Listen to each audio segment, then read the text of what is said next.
how to cable triceps press down in 2 minutes or less.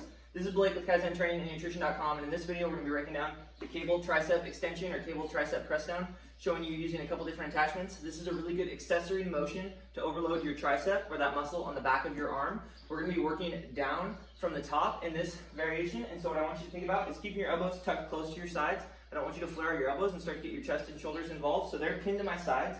I'm going to slightly dip my hips back to increase the ability that I have for range of motion. I'm going to press straight down and then towards my hips, fully extending my triceps behind my body. I want you to keep your elbows pinned in a fairly controlled motion the whole time, coming up to about your shoulder. What you'll see a lot of people do is either flare their elbows and start to get a lot of body English that way, or they'll let their arms drift back and forth a lot. You'll probably naturally have a little bit of sway, but I want you to keep it at a minimal motion so that you're not using a lot of other muscles, but really isolating your triceps.